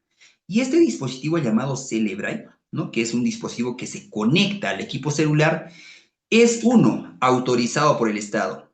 Dos, es un dispositivo de alta tecnología. Tres, lo único que hace es extraer la mayor cantidad de información posible de este equipo celular. Y cuatro, si usted ha borrado contactos, ha borrado mensajes, ha hecho cualquier alteración a su equipo celular, va a salir. Ténganlo por seguro que va a salir. Nuevamente, regla. En el ámbito digital, la evidencia digital o el tratamiento digital o el manejo de información digital o el tráfico digital es el contexto donde más huellas se deja. Es donde más huellas se deja. Si tú has borrado una fotografía, créeme que con el Cellebrite existe un 98 a 99% de que esa fotografía se puede recuperar, ¿no? Entonces, dicho esto, estimados amigos, recordemos nuevamente, no discriminemos este tipo de información, no evitemos que se instalen aplicativos no autorizados, ¿no? Por el Estado, en este caso por la institución policial o por el Ministerio Público, no, evitemos que se instalen este tipo de aplicativos en equipos celulares de nuestros patrocinados, ¿no? El riesgo del tráfico de información o la extracción de información de que cuenten, que se tenga en este equipo celular es altísimo y puede caer en manos de inescrupulosos como son extorsionadores, traficantes informáticos, delincuentes informáticos, entre otros. Y por último, estimados amigos, está la declaración estratégica de colaboradores y aquí el Ministerio Público también comete un gravísimo error. Sabemos que existe un procedimiento para la toma de declaración del aspirante a colaborador eficaz. ¿Cuál es el objetivo? Romper el pacto de silencio, ¿no? Te voy a sentenciar, pero vas a estar en la calle, pero cuéntame todo, y todo es todo. ¿Cuál es la estrategia? Ofrecer beneficios por colaboración eficaz a contratistas o subalternos, ¿no? Contratistas estamos hablando de las personas jurídicas, subalternos estamos hablando los que trabajan en la entidad, ¿no? Pueden dar bastante información, ¿no? ser funcionarios o servidores públicos, evidentemente. Usar confrontaciones testimoniales para exponer contradicciones. Pero ¿cuál es el error? El error es de que si ya tienes al aspirante a colaborador, ¿cómo no le vas a pedir la mayor cantidad de información posible? Yo he tenido casos de colaboradores donde indicaban, sí, el señor fue a tal lugar y le dio, le dio una bolsa tanta cantidad de dinero, ¿ya? Ahora, nosotros objetamos y decimos, o sea, ¿cómo era la bolsa? ¿Cómo estaba vestido? ¿Dónde estaba sentado? ¿No? Es más, ¿qué ha visto en el restaurante? ¿Qué estaban comiendo? Y si usted, estimado amigo del Ministerio Público, tenía al aspirante a colaborador ahí sentado, presto a dar la mayor cantidad de información o toda la información que tenga, ¿cómo no vas a preguntar eso? A veces discriminan ese tipo de información, ¿no? Tienes que preguntar y obtener la mayor cantidad de información posible. ¿Qué era? Bolsa de papel, de plástico. ¿Qué tenía? Zapatilla, zapato, pantalón, buzo, tenía gorra, ¿cómo era su cabello? La mayor cantidad de información posible, porque recordemos, el fiscal no es un cazador de culpables, ¿no? El fiscal tiene el deber de esclarecer el supuesto denunciado. Eso de que el fiscal es cazador, eso déjalo para la policía, para el olfato policial, para el instinto policial, ¿no? El Ministerio Público tiene un deber de objetividad, y si hablamos de objetividad, es tomar y recabar la mayor cantidad de información posible que sirva para esclarecer, no para incriminar, ¿no? Entonces, muy importante esto, ¿no? Confrontaciones testimoniales. Ahora, ¿qué debería hacer la defensa? La defensa, en casos de colaboradores, porque van a tener, sobre todo en este tipo de casos, ¿no? Negociación incompatible, colusión, en temas de corrupción de funcionarios en general, los colaboradores están a la orden del día. Pero ¿qué es lo que debemos hacer? Mínimo una pericia de semiótica textual. Es posible que este colaborador, ¿no?, haya dado esta información, y cuando hablamos de colaboradores, estimados amigos, no hay gran ciencia para poder identificar quién es el colaborador. Es muy sencillo, ¿no? Identificar al colaborador es muy sencillo. Que el Ministerio Público no adopte las medidas de seguridad para evitar la identificación es otro problema, es otro rollo, llamémoslo así. Identificar a colaboradores es bien sencillo, estimados amigos, y lo que te harías es, uno, procesados, porque sabemos que dentro de los procesados está el colaborador. Ese es un clásico, ¿eh? Y realizar una pericia semiótica textual para evidenciar si estas personas, evidentemente, son los que podrían dar ese tipo de información. Términos que se utilizan. Muy importante eso, ¿no? Y estimados amigos, ya para finalizar, estas 10 destrezas en la investigación criminal les va a servir no solo al efectivo policial, no solo al Ministerio Público, sino también al abogado defensor. Es muy importante tener en cuenta estas destrezas. ¿Por qué? Porque si usted domina, por ejemplo, el tema de prueba digital, ¿no?, y se va a topar con medios de prueba documental, actas de visualización, actas de óbice, actas de vigilancia y seguimiento, donde se ve a mitad de página una fotografía entre el supuesto funcionario público y el supuesto empresario, usted va a poder objetar esa prueba. ¿Y a quién le consta quién me da esa seguridad de la fecha y hora cierta de esta fotografía? ¿Por qué no se le generó su código hash? ¿Por qué no se le generó una copia espejo? Una copia espejo de este equipo informático. Miren, y la copia espejo está regulado, Manual de Evidencia Digital del Ministerio del Interior, estimados amigos, descárguenos de libre acceso, donde obliga a que se realice, a que se genere una copia espejo. ¿Por qué? Porque es posible que hay un riesgo de que se altere la información al momento de analizarla, ¿no? Entonces, si uno tiene la copia espejo, lo que hace es garantizar la inalterabilidad, ¿no?, para que no se altere en realidad la información que está en este equipo. Por eso se genera la copia espejo, y es la copia espejo la que se analiza, ¿no? Uno, inteligencia de código abierto. Es un clásico en negociación incompatible y en temas de colusión. Es un clásico. Inteligencia de código abierto, llamado también como técnicas OSINT. Poder investigar y poder obtener la mayor cantidad de información posible de las redes sociales, del sistema de Internet, entre otros aspectos. Y si usted puede ingresar a la Deep Web o a la Dark Web, que es un pasito más, es para quitarse el sombrero, porque ahí podría conseguir una información muy delicada, pero ahí está la información, ¿no? Ahora, esa información que se obtiene de las redes sociales, se tiene que obtener la mayor cantidad de información y se tiene que discriminar. Es decir, se tiene que seleccionar. Y una vez seleccionada, si yo soy el Ministerio Público, realizaré o pediré una pericia informática forense de determinada página, determinado lugar, determinada URL, ¿no? Y lo mismo pasa en el ámbito de la defensa estratégica, ¿no? Inteligencia de código abierto, resolución de conflictos clave, Ministerio Público. ¿Cómo voy a convencer a este funcionario servidor público para que sea colaborador eficaz? ¿No? Es muy importante esto. ¿Cómo realizar temas de interrogatorio? Es clave este tema de la resolución de conflictos, o sea, para las preguntas sugestivas, el parafraseo, es muy importante eso. Inteligencia artificial. Los casos de corrupción de funcionarios no son casos pues de un tomo, son casos de varios y varios tomos, 10 tomos, 15, 20, 50, 60 tomos, ¿no? Es humanamente posible analizar toda esta información, es humanamente posible, siempre se nos va a escapar algo. ¿Podemos utilizar inteligencia artificial para analizar esta información, darle un contexto? Sí.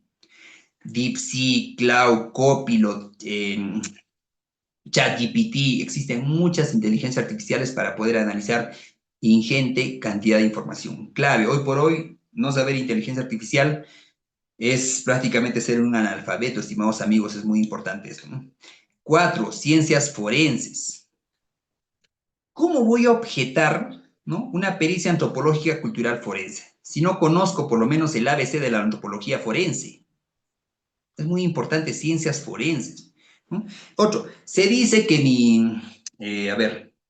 se dice que el determinado funcionario se constituyó a tal lugar, utilizó la máquina de este funcionario, ¿no? Alteró algunas, las bases, hizo las bases en esta computadora. Mínimo, por ejemplo, un revelado de huellas, ¿no? ¿Ha estado el señor? Sí. ¿Cuándo fue? Tal fecha, ¿no? Días, por ejemplo, la diferencia de días nomás, ¿ya? Revelado de huellas, entre otros aspectos. Muy importante esto. Ciencias forenses. Otro, ciencias forenses, bueno, lo vamos a desarrollar en prueba digital mejor. Perfilación criminal. Clave, clave. El análisis de las contrataciones o de la documentación previa para evidenciar el interés indebido de parte del Ministerio Público. Y si soy de parte del procesado, toda esa información para evidenciar un interés sí, pero un interés debido. Entrevistas e interrogatorios, claro, clarísimo. Entrevistas sabemos que la entrevista es algo informal y el interrogatorio es algo formal. Llamémosle declaraciones, ¿no? Grafología, análisis de la personalidad, es muy importante. La grafología es considerada como una pseudociencia, sin embargo, estimados amigos, debe tomarse en cuenta para tener una estrategia de defensa. ¿El Ministerio Público también lo puede utilizar? Sí. Saber quién es el abogado. Por ejemplo, ¿no?, el Ministerio Público, un fiscal que firma media página, un fiscal narcisista, no me va a aceptar fácilmente una terminación anticipada en las condiciones que le voy a poner, ¿no? Por lo menos ya me voy visualizando ya, a quién me estoy enfrentando. Igual en el empresario, ¿no? O el procesado, el funcionario servidor público, ¿no? Firma pequeñita, sumiso, ¿no? O firma en un círculo, tiene traumas, entonces ya me va a ayudar, ¿no? Oculta algo. ¿Se da cuenta ustedes? O sea, la grafología permite por lo menos optimizar nuestra estrategia, ya sea de parte del Ministerio Público o de la defensa, ¿no? Recolección de evidencia con ciencias forenses, clarísimo, ¿no? ¿Cómo se ha recolectado? ¿Existen óbices? Sí, pero solamente un acta y no hay prueba digital. Gravísimo, le resta fiabilidad de manera abismal. Prueba digital, evidentemente, estimados amigos, ya hemos hablado bastante, ¿no? ¿Cómo debe extraerse la información del equipo celular?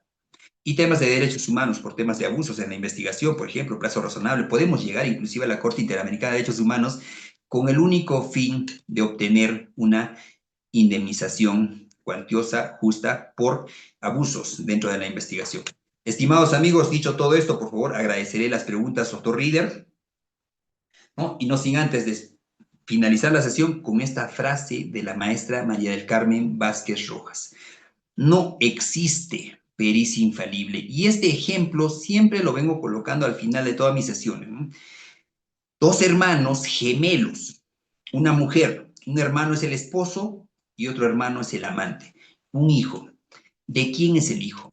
Ni el ADN, estimados colegas, es infalible. Y ni el ADN es infalible, imagínense ustedes, pues, una disposición de formalización y continuación de la investigación preparatoria por el delito de negociación incompatible, un requerimiento acusatorio, una sentencia condenatoria, todo tiene un margen de error. ¿No? Si las pericias de nivel científico tienen margen de error, imagínense ustedes, pues, este tipo de documentos, ¿no?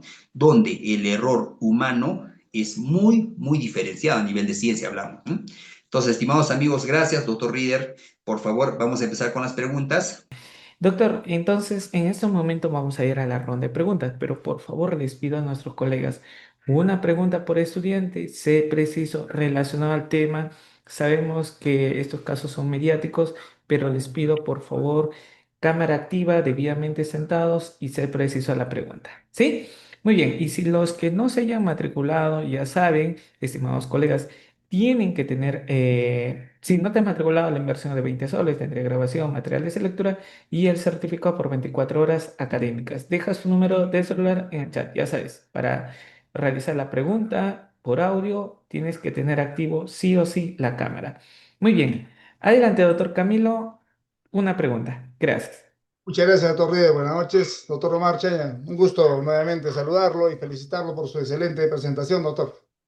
Gracias, doctor. Buenas noches. Gracias, doctor Camilo. Agradecerle de antemano el material que justamente a través del instituto nos está compartiendo, doctor. Muy interesante el material y comprometer, o sea, hacer eco de su ofrecimiento, ¿no? De compartirnos también el pronunciamiento del pool de peritos del Ministerio Público, que va a ser una herramienta muy importante, ¿no? Para el ejercicio profesional. Mi pregunta, doctor, luego está vinculada. Este tratamiento de la belleza digital que usted nos refiere respecto de los equipos celulares, ¿se aplica también respecto para las filmaciones por dron o cámaras de seguridad? Y ¿cuál sería en todo caso el tratamiento, teniendo en cuenta, por ejemplo, ¿no? Si un empleado es el que facilita en un USB a la policía y lo lleva y lo entrega. Estaríamos en una falencia de la ubicación o la recepción de la cadena de custodia respecto del equipo fuente.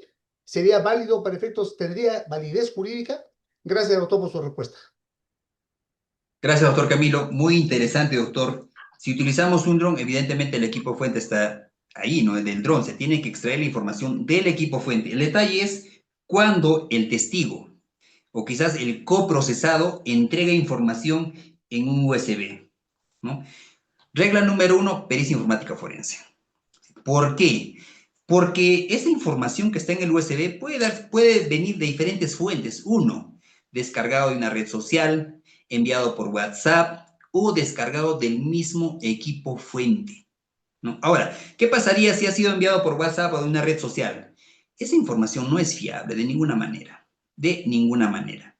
Y con ese informe que les voy a compartir, doctor, usted va a llegar a la conclusión de que no va a ser posible realizarle una pericia informática forense a estos archivos, ¿no? Podrá servir a nivel indiciario quizás, pero como prueba en el ámbito informático y con el avance de la tecnología de hoy por hoy, no, sería un sinsentido darle un valor absoluto. Ahora, ¿qué pasaría si en el USB se tiene el archivo del equipo fuente? Este funcionario servidor público coprocesado o testigo, ¿no? Ha extraído la información del mismo equipo fuente. Se tiene que realizar una pericia informática de homologación, es decir, existe la posibilidad de que este archivo haya sido generado con este equipo informático.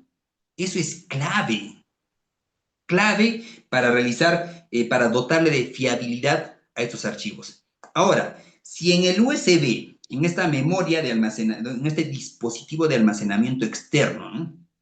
Existe capturas de pantalla de conversaciones, llámese fotografías y no tenga metadatos de fecha y hora cierta, ¿no? Para eso es la pericia informática forense.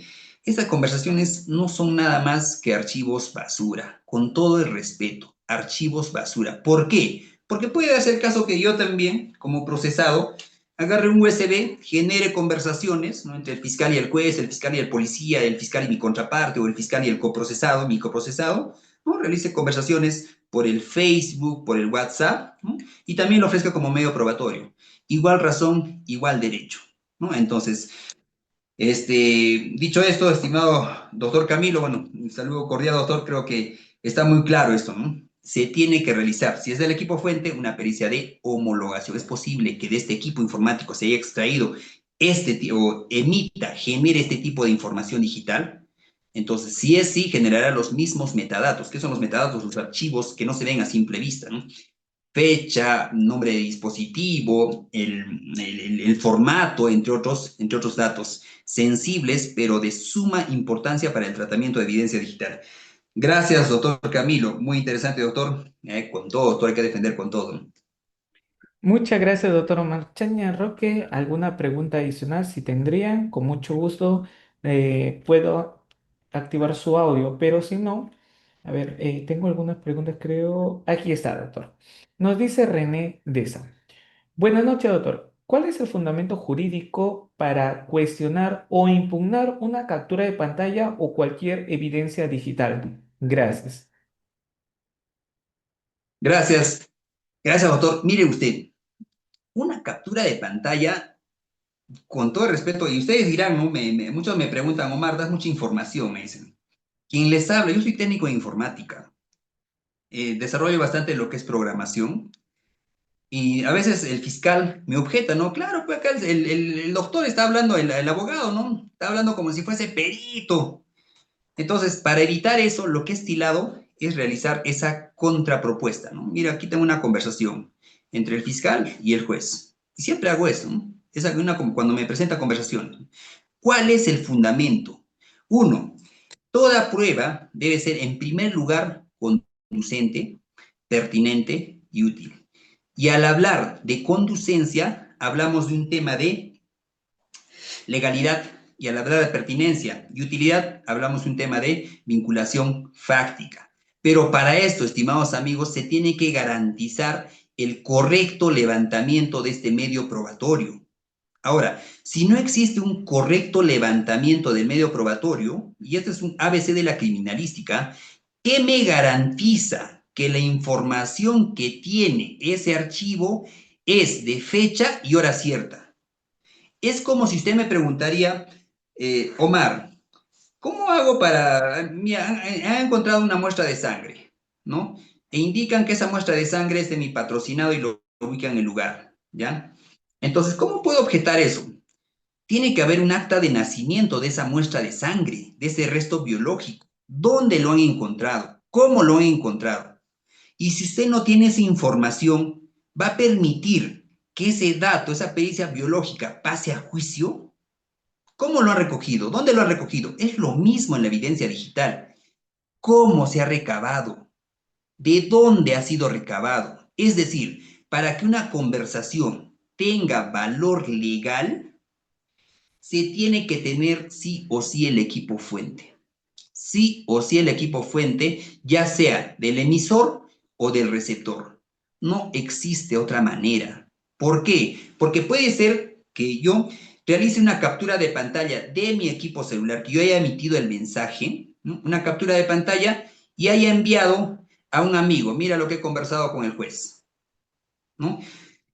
Esa captura de pantalla, mi amigo lo puede ofrecer, mira, aquí Omar me envió la captura, pero igual no acredita que esa conversación se haya dado en la realidad. No, es lo mismo, así como ese ejemplo de la muestra de sangre, ¿no? Otro, hay un dinero incautado, 10.000 soles. Ahí está el sobre con los 10.000 soles. Pero la pregunta del millón es, ¿dónde lo han incautado? ¿Dónde lo han recogido? ¿Dónde lo han hallado? ¿Cómo lo han hallado? Es lo mismo para todas las muestras en el ámbito criminalístico. Tiene que tener una partida de nacimiento. Si solamente se tiene la captura, ¿no? Hace poco salió una casación, ¿no? Si las conversaciones se condicen, tiene coherencia con el hecho investigado, se le da valor legal. Gravísimo. Y eso es con lo que hoy nos enfrentamos, no la nueva generación de abogados, sino los abogados que tienen destrezas en informática forense. Hace poco, y esto pasa a menudo, pienso que les va a pasar también, se realizó una visualización de unas imágenes y le pregunto a la fiscalia mayorcita, doctora, con todo respeto, ¿se le generó código hash? Doctor, ¿qué me está hablando? Igual en el correo electrónico. Remito el correo electrónico y envío el enlace, ¿no? ¿Para qué? Para que se analice los metadatos de este correo electrónico. Y la doctora no me quería recibir el equipo, el dispositivo de almacenamiento externo con esos metadatos, ¿no? Imprimo el código fuente. Eran algo de 10 páginas de un correo electrónico de 2 líneas. Un correo electrónico de 2 líneas puede tener código fuente de más de 10 páginas, que son los metadatos. Imprimo las 10 páginas y lo ingreso por mesa de partes. La fiscal me llama y me dice, doctor, yo no entiendo esas cosas. ¿Qué me estás entregando? Yo no sé, ¿qué hago con esto? Y le dije, doctora, fácil, solicita apoyo de la unidad especializada, ¿no? De la unidad especializada del Ministerio Público. ¿Para qué? Para que puedan analizar y se puede identificar de dónde ha sido enviado este correo. ¿Es posible? Sí es posible. Regresando al tema, doctor, como cualquier otro medio probatorio, se tiene que saber de dónde ha sido recogido, ¿no? Y en este caso, haciendo una analogía, el equipo fuente en la muestra de sangre sería la escena del delito. Ese es su equipo fuente. Sin embargo, esta conversación que se tiene sobre una captura, una impresión, ¿cuál es el equipo fuente? ¿De dónde se ha generado? Si no se tiene esa información, estimado colega, se va a cometer una arbitrariedad.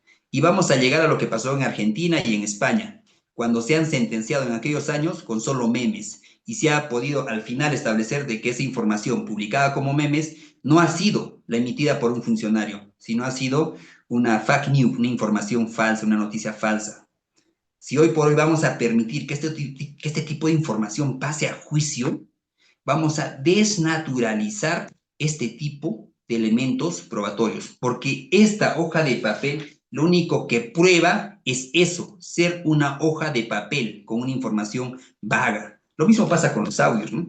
Es muy interesante estos temas. Gracias, doctor, gracias por la pregunta.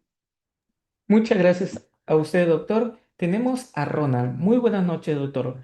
¿Cuál es la diferencia entre cohecho y negociación incompatible? Muchas gracias. Gracias, doctor. Mire usted, miren a la negociación incompatible como el último bastión, lo último de los delitos de corrupción de funcionarios. Negociación incompatible es lo último, estimado colega, ¿no? Es el delito que como mínimo el Ministerio Público viene acusando, ¿no? Ya sea con colusión o con cohecho. Sin embargo, en cohecho la contraprestación es evidente, ¿no? Sin embargo, en negociación incompatible ni siquiera se requiere acreditar, ¿no? Que el tercero, el beneficiado, sabía o no sabía. Ni siquiera se necesita acreditar. Basta el interés indebido y es suficiente para poder pretender una condena. A diferencia del cohecho que, bueno, la diferencia en realidad es abismal, ¿no? Aquí es el interés indebido.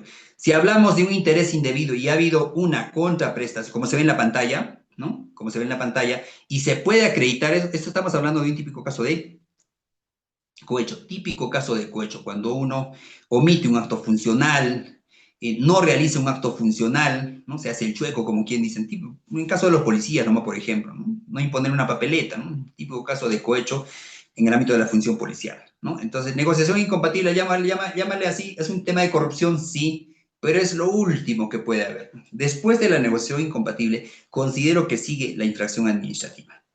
La delgada línea en el tema de corrupción a nivel administrativo y a nivel penal. Es esa delgada línea y en esa frontera está la negociación incompatible. Interés indebido y sabemos ya, creo que estamos en llamémoslo así, con esta destreza para poder acreditar este interés indebido. Simplemente historial de contratación, ¿no? Y por lo que ya hemos señalado en esos 4 filminas, ¿no? Levantamiento de comunicaciones, temas financieros, entre otros. Gracias, doctor. Muy, muy interesante, doctor.